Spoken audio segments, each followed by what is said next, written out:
진심으로 한 얘기인지 사실 잘 모르겠어요. 왜냐하면 이재명 후보가 한 다음에 이제 기자회견을 했기 때문에 그래요? 뭐 누가 시킨 것 같기도 하고 하려고 했으면은 뭐 그런 얘기가 좀 미리 좀 있어야 되는데 그런 낌새는 좀 없었거든요.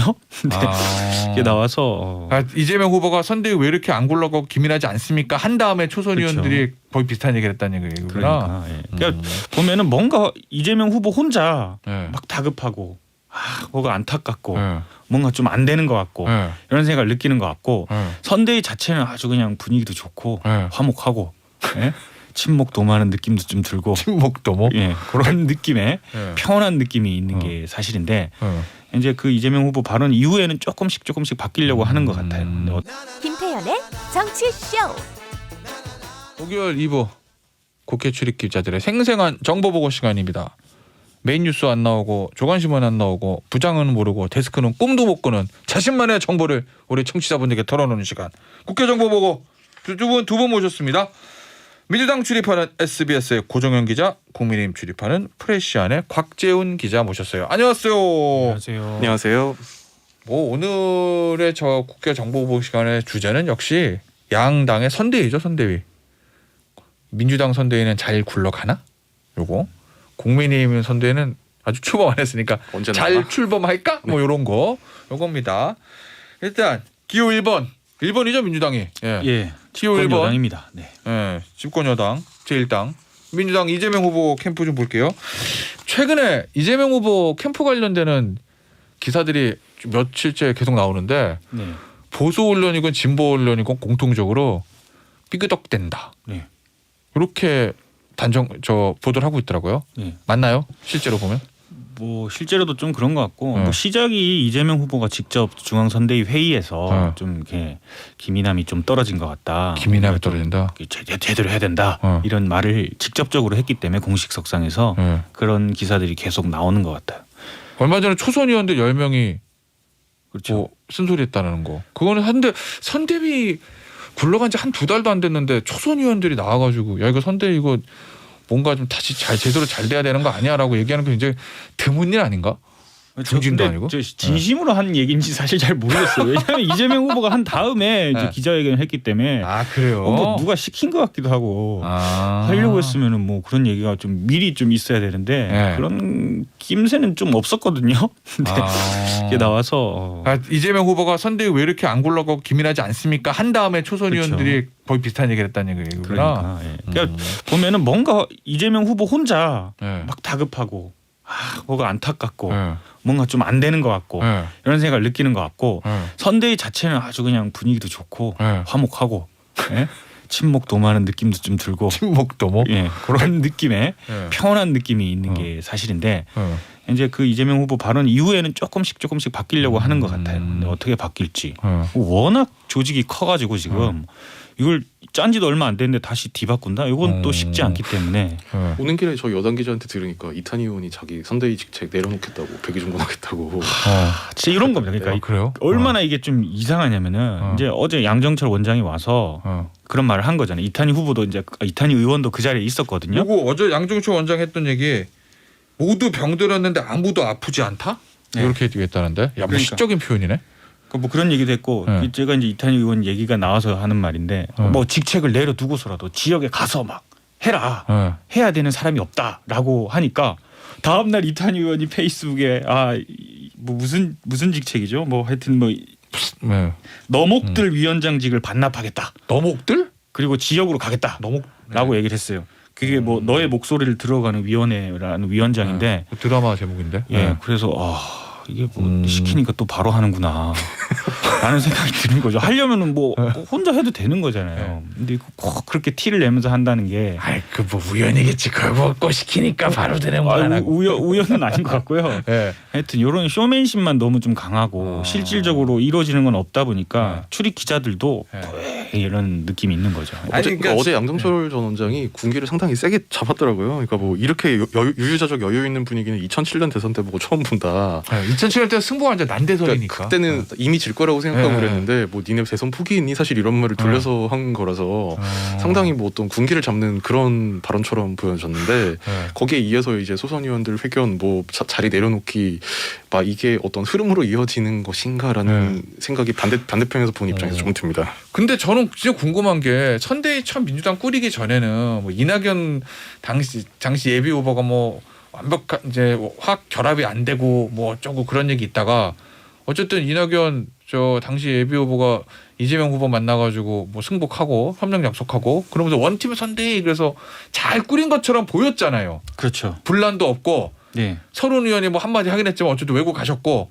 그래서 그렇죠. 분란 없이 잘 굴러갈 것처럼 보였는데 왜 이런 문제가 생기는 거야? 삐끄덕거린다는 얘기가? 근본은 그러니까 뭐예요? 보면은 그러니까 용광로 선대위는 잘 꾸려진 것 같아요. 네. 그러니까 뭐 그 이제 갈등 없이 원팀. 네. 방송 친문이든 뭐 이렇게 네. 원팀으로 민주당 기치하에 다 모였는데 그건 이제 1차적인 거고 네. 1차적인 거고 큰 잡음 없이 만든 거. 그럼 2차적으로 이제 뭔가 누가 이 그립감을 굉장히 선대위를 꽉 주무르면서 뭔가 비전도 제시하고 전략도 제시하고 이렇게 가야 된다 저렇게 가야 된다 이걸 좀 제시해 줄 사람이 필요했거든요. 사실 컨트롤 타워. 네, 컨트롤 타워 부재. 그러니까 양정철 전 원장도 어제 와서 했던 얘기 중 가장 핵심이 선대위에 컨트롤 타워가 없다.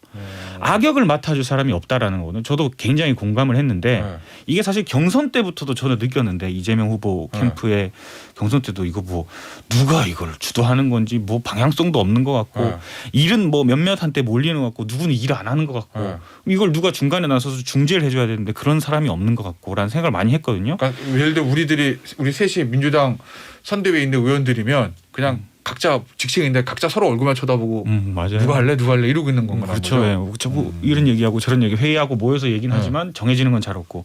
근데 당시 경선 때는 이재명 후보가 혼자서 개인기를 통해서 뭐 해도 다 충분히 될 만한 상황이었는데 차이가 좀 압도적이었으니까. 그러니까 압도적이었고 또 워낙 이제 후보 개인기가 뛰어난 사람이기 때문에 그런데 이제는 본선에 왔기 때문에 그게 안 되는 상황이거든요. 이재명 후보는 뭐 하루 일정 소화하기도 좀 벅차고 돌아다니기도 쉽지 않은데 그럼 2인자 그 밑에서 누군가가 이재명 후보의 입장과 똑같이 뭔가를 주무르고 얘기하고 그 리더십 있게 해줄 사람이 필요한데 그게 없다는 거죠. 우리 2017년에 당시 문재인 후보 캠프랑 비교 많이 하잖아요. 그때도 뭐 민주당 원팀 메모드 선대위인 건 맞는데 그때는 소위 광흥창 팀이라고 그래서 양정철 지금 원장, 임종석 전 비서실장 주도하고 후보인 문재인 후보 옆에는 김경수 의원이 수행실장으로 딱 붙어서 마크하고 이러면서 그 광흥창 팀이 컨트롤 타워가 돼서 잘 굴러갔다. 그렇죠. 이런 얘기하는 보도가 있던데. 맞습니다. 그럼 지금은 그런 광흥창 팀 같은 조직이 없는 거예요? 그러니까 사실 이제 광흥창 팀이라는 거는 이제 문재인 당시 후보의 이제 핵심 조직, 그렇죠. 그러니까 복심. 윤관영 의원도 그 광흥창 팀 출신이죠. 그렇죠.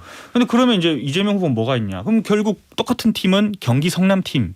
성남시장부터 경기도지사 할 때까지 뭐 김현지 비서관 이런 사람들 맞습니다. 그때까지 쭉 올라왔던 사람들 그러니까 뭐 정진상 부실장, 김현지 비서관, 뭐 김남준 대변인 뭐 이런 사람들이 뭐 그럼 따로 조직을 만들든 조직을 만드는 건 좀 너무 이상하니까 핵심적인 역할을 해주거나 이렇게 해줘야 되는데 또 그렇게 하기에는 체급이 좀 낮은 분들이거든요. 여의도 경험 전혀 없으니까. 여의도 경험도 전혀 없고 여의도와 연결된 사람도 거의 없고 또 민주당은 국회의원 180석인데 경기도 비서관, 뭐 실장 이런 사람들이 180명을 앞장서서 뭘 주무르고 리더하고 이렇게 한다?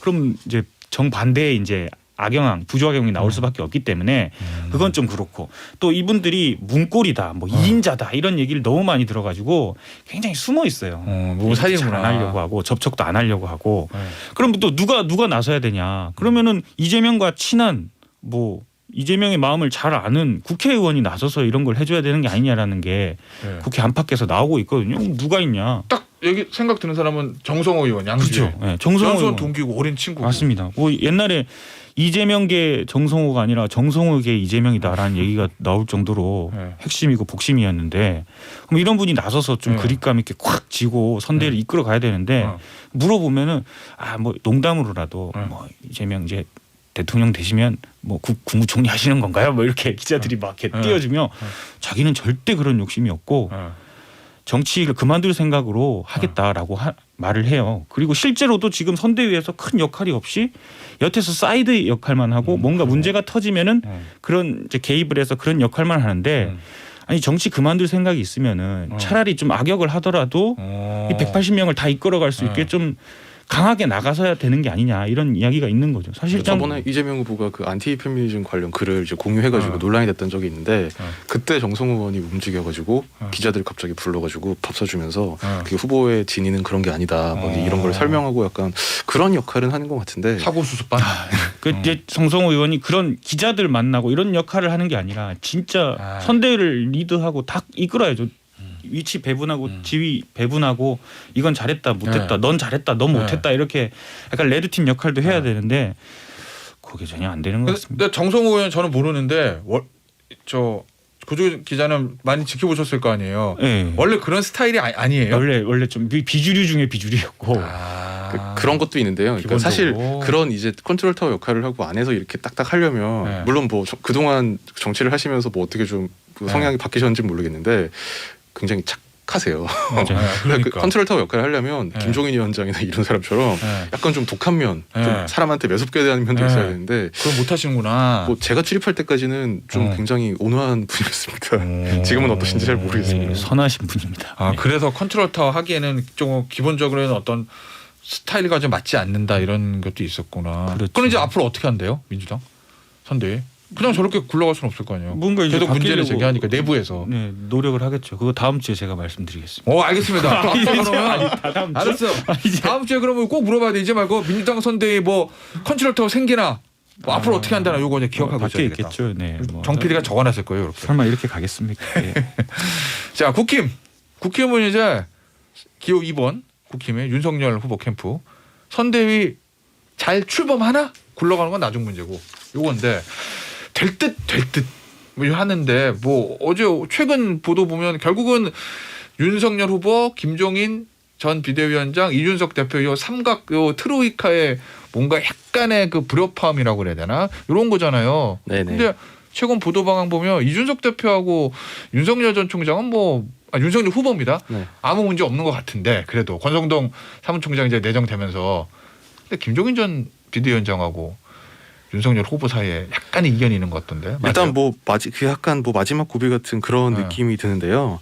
뭐 출입처라고 감사하는 건 아니고 이를테면 민주당 같은 경우에 이재명 후보 선출된 게 10월 10일이고 선대위 공동위원장 12명 위원장단을 발표한 게 11월 1일 그러니까 한 20일 정도 걸렸는데 지금 윤석열 후보는 11월 5일 날 선출돼서 시간상 늦은 건 아닌데 그런 게 있습니다. 그러니까 이재명 후보 같은 경우에는 선출된 이후에 뭐 국정감사도 출석했고 뭐 이낙연 전 후보랑 뭐 갈등 이제 이런 걸 수습하는 이제 그런 이슈도 있었는데 상대적으로 윤석열 후보는 그 광주 간 거 말고는 별다른 이슈가 없다 보니까 이게 굉장히 좀 크게 부각돼가지고 그러니까 야당 기사를 보면 선대위 얘기 말고 지금 할 게 없잖아요. 쓸 게 없죠.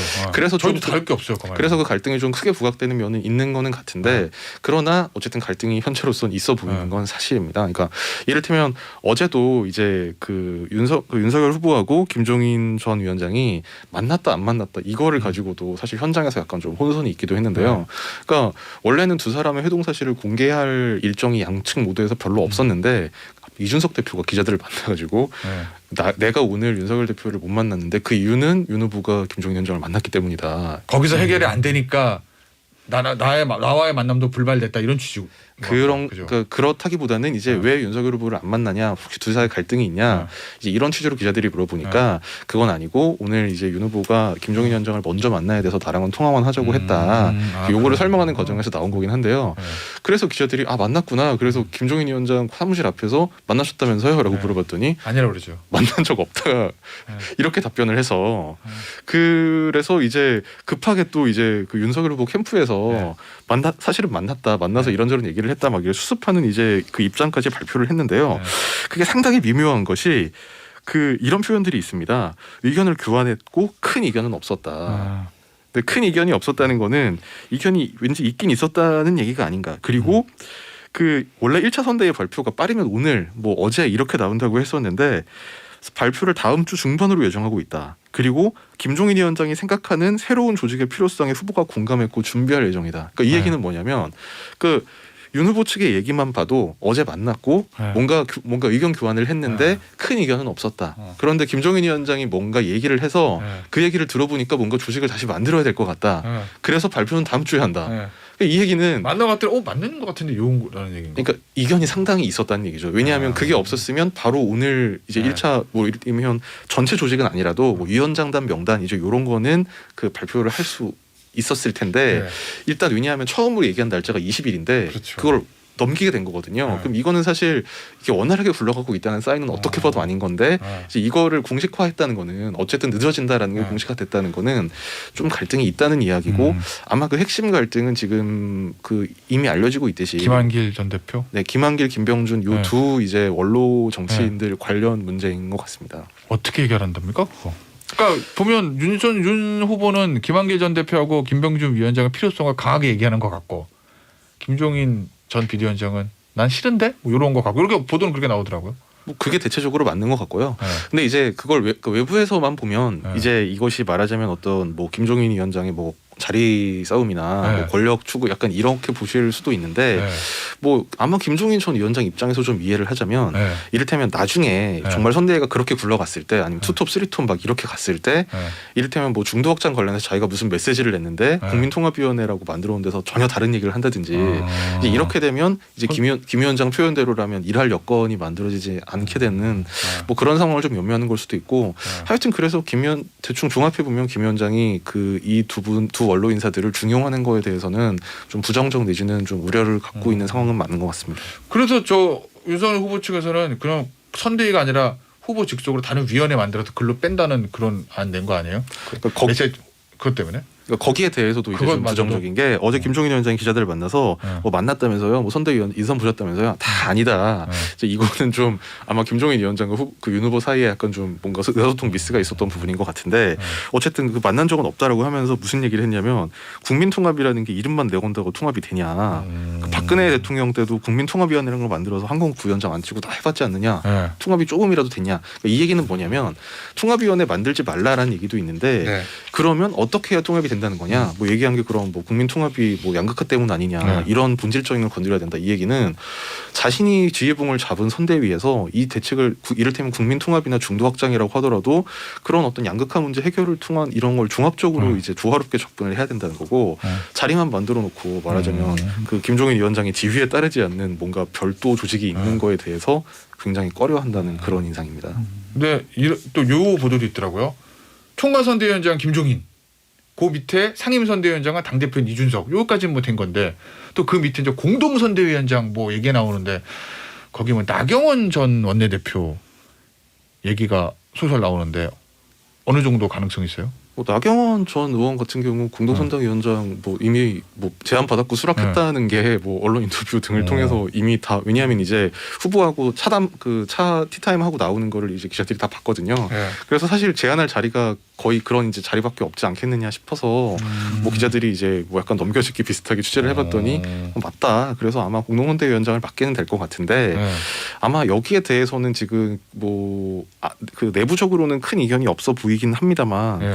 그 이 보도가 나가고 나서 인터넷 뭐 커뮤니티 여론 이제 이런 거를 뭐 물론 그런 게 이제 전체 여론을 꼭 반영한다고 볼 수는 없겠지만 네. 그 좀 의아하다. 왜 그 굳이 나 전 의원을 그 영입을 하려고 하느냐. 네. 뭐 그런 반응이 이제 국민의힘 지지층 사이에서도 좀 보이는 반응이 있는 것 같습니다. 왜 영입하라고 그러는데요? 전 원내대표니까? 이 뭐 전 원내대표고 네. 아마 그 윤 후보는 지금까지 이제 선대위 구성에 보면 그 전체적으로 통합 이제 국민의힘 전체 이 진영의 힘을 하나로 모아야 된다 이런 기조가 있는 것 같고 그래서 어제 이준석 대표가 다른 라디오 방송 나와가지고 이런 얘기를 했습니다. 제가 힌트를 좀 주겠는데 후보는 다 제안하는 성격이다. 네? 다 그 제안을. 전부 제안을 다 이렇게 하는 성격이다. 네. 그런 얘기를 했는데 아마 그런 차원인 것 같습니다. 알겠습니다. 이렇게 뭐 싸우고 영입 누구 하냐 이런 얘기는 좋은 것 같습니다. 그 뭐 민주당은 외부 인사가 누가 오는지 얘기도 안 나오지 않습니까? 외부 인사가 작년에 그러니까 2017년에 공동 선대위 보니까 외부 인사들도 굉장히 많고 그 있었던 것 같아요. 통합형 네. 전문직들 네. 들어와서 하는데 여기는 뭐 민주당이 하나로 된 거 외에 플러스 알파가 전혀 없어서 뭘 하는지 잘 모르겠어요. 그렇구나. 새 인물이 들어오는 사람들이 없구나. 그렇죠. 원래 이제 좀 일주일에 한 번씩 탁탁 예. 특이한 인물들 내면서 기사거리를 만들어서 지난 총선 때까지는 여기 영입 인사들 많았는데 다시 총선은 이제 또 예. 그때 이제 양정철 전 원장이 예. 그렇게 해서 어제 예. 이제 영입된 인사들과 모임을 하면서 그런 예. 얘기를 했던 건데 하여튼 좀 역동성도 떨어진 것 같고 민주당 선대위는 그런 것 같습니다. 근데 사실 국민의힘도 그렇게 새로운 인물들은 사실 별로 없습니다. 그러니까 예. 김종인 위원장이 뭐 참신함을 강조를 하긴 하는데 김 위원장이 추천한 걸로 알려진 인사들도 뭐 다 당 안에서 비교적 개혁적인 이미지다라는 거지 뭐 신인이거나 이런 건 아니라서요. 알겠습니다. 시간은 없지만 요거 7843님, 고 기자님, 곽 계장님 좀 더 강한 비하인드 스토리를 얘기해 주세요. 우리는 이런 게 재밌어요. 문제가 생기면 제작진하고 김변이 해결해 줄 거예요. 해결을 해줄지 모르겠습니다만 어쨌든 더 강한 얘기를 원하는 청취들이 많다라는 말씀을 전해드리면서 오늘 국회 정보보고 시간 마무리할게요. 박지원 기자, 고정현 기자였어요. 감사합니다. 감사합니다. 안녕히 계세요.